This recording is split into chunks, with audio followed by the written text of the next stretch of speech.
All right, let's hit this last question here. It comes from Mr. Gilbert at matt.gilbert90. Matt asks, what's one thing you wish you knew before you started lifting? Mine is that machines are wants very to effective. kick us off? I know what mine is, but I'm going to save mine. Yeah, I wish I started with the Smith. Ooh, that's a good one. That's a good one. I was a Smith machine hater.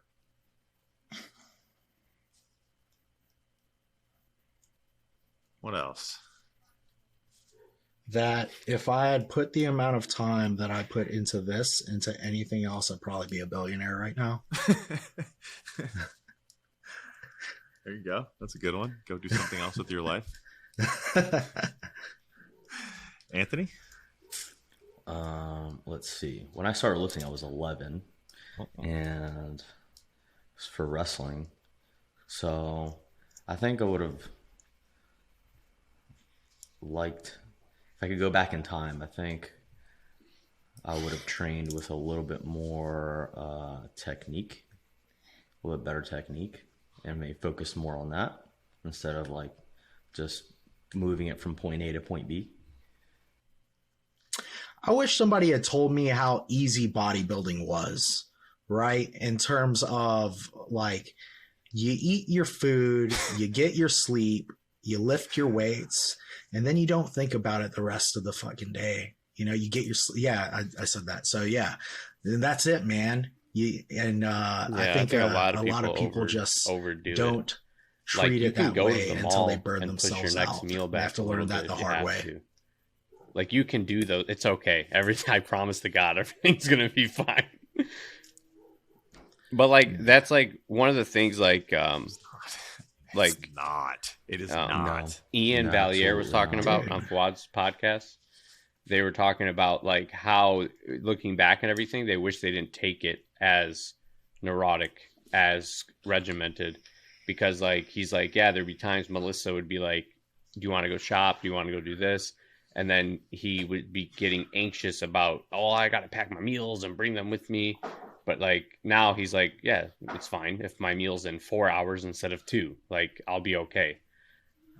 Which I think is a good thing to teach younger guys and girls, even guys and girls now. Yeah, unless you're 5.5 weeks out, then you have to eat. Yeah, at that that's time. different. Maybe Ian just didn't want to go shopping. Maybe he was just like, oh, I don't fucking want to go shopping. It sounds terrible. I mean, dude, that's how I was. I have clients. I have like 23-year-old clients and stuff that like will just randomly hit me up in a panic-like state, dude, because they've just taken this so seriously and they're burnt out and they're like, what if I just want to have a meal out with my girlfriend? I'm like, then go fucking do that, dude. I never fucking said you could never do that. Yeah, like I had who told you can't do that? And I was like, what are you worried about? I was like, you're a loser if you take it to Thanksgiving. Like, just eat. Like, dude, if you're on a... Sorry, Anthony. if you're... He's in prep. I would tell them now. I would tell them you're in prep. You loser, Anthony. No, hold on. I have a story for you. Go. But regardless, if you're on plan, if you're doing I have a story you for you. enjoy. Eat as much as you want. You've been on this regimen for so long. You're just consciously going to make healthier options. Like, majority of people will just pick the meats and stuff rather than just go all out. But then some people just go all out. But there's nothing wrong with it. A lot of the people that go all out, just they've been too regimented and strict for too long, and so then they just lose it, you know? Yeah. So piggybacking off of that, the first time, well, when I signed up with Ryan, it was like right before Thanksgiving, 2017. So it was like we first started working together, and he gave me my macros and everything. So, but before that, I was on a 6-ounce tilapia, something grams of sweet potato, and something grams of asparagus for 6 months before my show. So 4 meals of tilapia, same thing. And then breakfast was eggs, egg whites, and oatmeal. And tilapia. So I was doing that for 6-7 months straight. And then finally I hired Ryan and he gave me macros, and I brought my scale to Thanksgiving, and my family was like, what are you doing? I'm like, I started a new diet or whatever. But I think a lot of clients, when they first sign up, they think, oh, I'm starting a new diet, and then I have to stay super strict on this, and I can't do anything else that's off. But instead of thinking of it like, okay, I'm making a lifestyle change. So the majority of my meals, the majority of my days, I'm sticking to these macros. But if I want to go out one Friday I night think with it's my fine if girlfriend, somebody doesn't go want out to eat on Thanksgiving. Like, you should be able to do that too. Eat on a holiday. It's more of a lifestyle that's change. cool. If that floats your boat, that's kind what of gets you mentality, going. then Go ahead. But there's a difference. You're consciously making that choice, or you feel restricted, regimented against that choice. There's a big difference between the two. You can make the choice to stay on plan, which is completely fine. But if you feel forced, you feel that you're forcing yourself to stay on plan, that is wrong to do, that's where the issue is.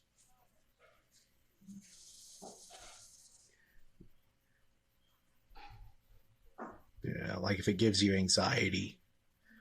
I think so. I'm going to answer this question from what's one thing you wish you knew before you started bodybuilding, like being a competitive bodybuilder. And I wish that I knew that it was going to end someday. Like, I wish I knew that one day, like, bodybuilding, for me personally, me competing in bodybuilding, this has nothing to do with coaching, but I wish I knew that, like, my passion for competing myself in bodybuilding was eventually going to run out one day, because I would have enjoyed it a lot more. And I think that a lot of people, when they get into the sport, they think, I'm going to do this forever. And bodybuilding is not a sport that you do forever. So really, really enjoy. I remember, like, looking back on my first prep, I enjoyed my first prep so much. And then I had so much anxiety about every contest prep and every improvement season from that point on. And I just stopped. I just forgot to stop and smell the roses and enjoy the fact that, like, I'm getting to do something that I really love here. Like, this is a super, super enjoyable thing that I'm very passionate about. Don't stress so much about it. Just, like, take a step back and enjoy it, because one day, you know, you're going to want to start a family, or you're going to get a job where you don't have the hours anymore, or you're going to be passionate about some other physical fitness aspect. Like, enjoy it while you're in it, because it's going to be some of the better years of your life, and you're going to look back on it and be like, wow, like, that was a lot of fun. Like, I met a lot of cool people, and I had a lot of fun along the way. That's the same way I think about, like, wrestling in high school and in college. Like, I took it for granted. I tore my ACL first time, and I was like, holy shit, haven't been on the mat in 8 months. I just want to be back on the mat. And I was kind of like, right beforehand, kind of like, man, wrestling's like, it's just like, it's so tedious, and like, you got to go in and work hard every day and whatever. But like, you tear your ACL, then you come back and you're like, all right, I'm going to make this fucking year the best year of my career, you know? So, and I just kind of like went balls to the wall on that. But, yeah, you take it for granted when you're like suffering in a diet, or you're, you know, working out 3 times a day, and people are like, hey, let's do this. And you're like, nah, man, I got to train. Nah, man, I got to, you know, go on a run, you know, that kind of thing. So, but you know, you lose a lot of friends too when you like shut people out. You're like, I can't do this. I can't do this for like 6 months. I can't go out. You lose a lot of friends that way. But like, the ones who like kind of like support and understand, they'll still be there at the end, but they're like, it's okay, man. Like, we know you were dieting. It's all right. But, you know, like, you don't have to just like ignore my phone calls and texts. I was probably mad at somebody about something. Dom, I think you made a post, a story, or you were answering like an AMA or something about, you made some it was about like competing in bodybuilding, and you said something about, you know, like, means to an end. Like, I know it's going to come to an end one day. Like, I know I'm not going to be doing this. I'm not going to be competing in bodybuilding forever, so I'm enjoying it or something. And I was like, yeah, you know, that's something I try to tell every one of my clients. Of maturity that I wish, even the ones that I think will have 22, good pro careers, you know, but like, I always tell them that it ain't going to pay any of your bills, bro. No, your $1,000 check you get when you win your show, guess what it paid for? Your flight there. It's gonna be a bill. You gotta enjoy it, man. You gotta enjoy it, because as you get older, it becomes less and less important. Like, you start to realize what's really important, and you start to realize that no one cares how yoked you are, or what you placed at your last show, or even if you're a pro. you know? Yeah, I can definitely agree with that. I used to, you know, when I would have someone that I think was like super obsessed with like bodybuilding, I'd be like, you like walk down the street and ask the first 10 people that you meet if they know who Mamdou Asselby, Big Ramy is, and they'll be like, "What the fuck?" I think that was I was going to say something really bad there, but I did not. Oh yeah. Ask them if they know who Big Ramy is, and they won't, because bodybuilding is such a small niche. Powerlifting, same thing. Weightlifting, same thing. CrossFit, same thing. Like, people in the real world doing real world shit, like, yeah. they don't care. I listened to Dorian talk about it, like, after he retired, like, this was recent, and he's like, you know, in the grand scheme of things, like, in the whole universe, bodybuilding is like this much of life. There's so much more shit that like there is to worry about. And I think that it's like this is much. Don't take it so serious. more directed towards competitive bodybuilding. Yeah. I think you can live the lifestyle and do all that for a lot longer than being a competitive bodybuilder is. Yeah. But a lot of people try to keep pushing that threshold of staying competitive. Live that lifestyle for as long as you want. In my opinion, decades. I don't believe this stage validates a bodybuilder. I think there is a clear distinction between who likes to bodybuild and who's a competitive bodybuilder. And like, you know, like somebody like Jordan Peters, who is huge. Like, he's the epitome of fucking bodybuilding, but he doesn't compete often. And he doesn't compete because he knows he pushed his body too far, you know, and he just can't achieve a look that he feels presentable to stage, but he still continues to do everything a bodybuilder does, you know. And like James Hollingshed talks about it too. Like, you know, like the stage is the end, is just like the cherry on top of his bodybuilding, you know, cake. Like, you don't always need it, but you could still continue to do everything. Yeah. How much of that do you think is driven by like bodybuilding gatekeeping and elitism of like the people who actually do compete, and they're like, oh, you're not a full bodybuilder unless you get on stage? 100%, dude. Because I started lifting not to compete. I just wanted to be big, right? And so I literally, it took me like a decade before I was like, yeah, I'll do a show. But there were definitely people along the way that were like, yeah, you're getting pretty big. When are you going to put it on stage? When are you going to put it on stage? I'm like, I really enjoy making progress. You know, that's what I love about this is moving forward, getting stronger, getting bigger. Like, it doesn't really like fit into that. That's not helping that, you know? So I probably will compete again, but the aspect of competing for me is largely relating to my current career and like just learning more in that aspect and becoming better there. Like, other than that, I have zero like competitive aspirate. Like, if I did not work as a coach, I would never compete. But you're just a guy that loves you love the training. So like, when you got on stage for the first time and everyone was like, oh my God, it's your first time competing. Like, you're so huge, dude. Like, such an advanced physique for a first time competitor. That spoke more to the fact that you had spent so much time like loving training and focusing on the training and much less on the competing, where other people have it flipped. They love the competition and the intention driven around competing. They don't love so much the training. And year after year, they look the same, or they end up looking worse. They get then burnt out on the sport, and then they're out. Well, if you listen to like Lee Priest, he still trains. He only got on stage because it's like, okay, well, I'm lifting all the time. I'm enjoying my training. I might as well do something with it, and let's see what I look like on stage, right? But insane is what he looked like. Yeah, and like when I was wrestling, like even when I was done wrestling in college, I still went to the gym every day, just because I felt like I had to work out, like I have to train, and I love the the training aspect of it and pushing yourself.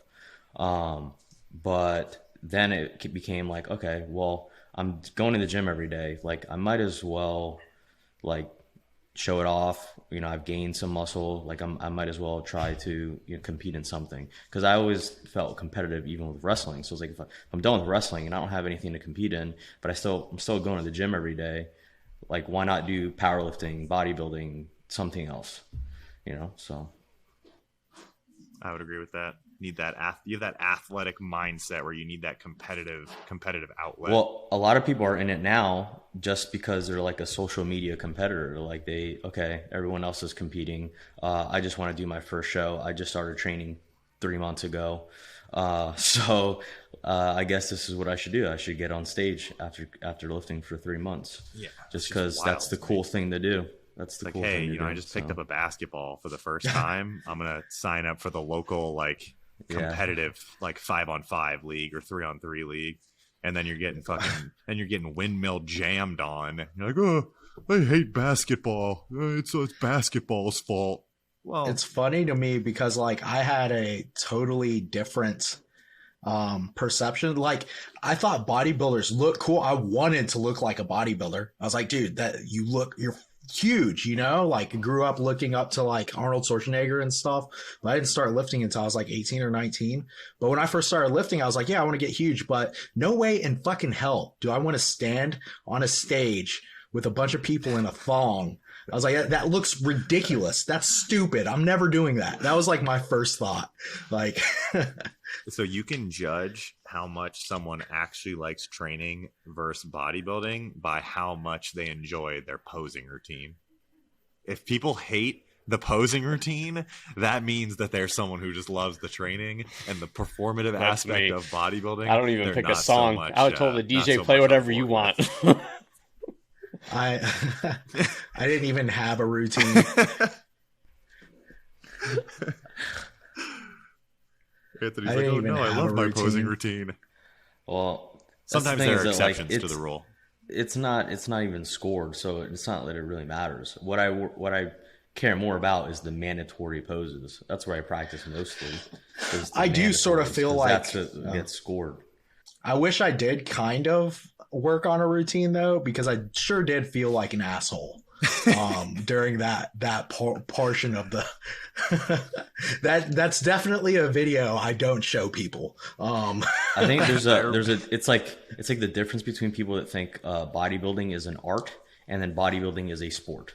So the sport part of it is the training and not just going in, doing a couple sets of 20 and then going in the posing room for 3 hours, that kind of thing. Yeah. You know what I mean? Do your training. If you want to do a little posing routine afterwards, you know, take a couple minutes, but don't spend 3 hours in the posing room and 20 minutes in the gym. Yeah, I don't know. I mean, people can enjoy and think bodybuilding is whatever they think it is. I just like training and getting bigger, dude. When I won Florida State, there was a lady in the crowd who was she came up to her and she was like, man, I think the judges would score you even higher if you spent more time on your posing routine. And it's not even judged. Break it to you, but I spent a grand total of no time on my posing routine. So you're maybe right. next time around, I'll put 60 seconds into planning it. Yeah. Unless you're getting a posing award of $10,000 at the Arnold, who cares? Ian Valier is okay, let me see how many most muscular variations I can hit on stage. Just walking side to side, just for 3 times, and then I'll hit one back pose and get off the stage. Dude. Dude. We should celebrate the fact that Nick Walker can still walk. So he's doing more than we expected. I saw a video once of Ian Valier who went on during his posing routine and just hit all the mandatories, front relax, quarter turn, just hit his fucking mandatories. Like a G. All right, folks. That is going to bring us to our conclusion today on this Q&A episode. Everyone that is here right now, guys, take a second to pat yourself on the back. It's the first time in a long time that we have covered 4 total questions. We can all agree that it's because we didn't have Jay here mucking up our time and rambling to no end and making jokes about how he's old and all that stuff. Just kidding, Jay. We'll see you on the next one. We miss you dearly, sir. All our viewers, do the YouTube stuff, comment, subscribe. Really helps us grow the channel and reach more people with this fantastic content. We will see you on the next one. We love you, and as always, stay gifted. Bye.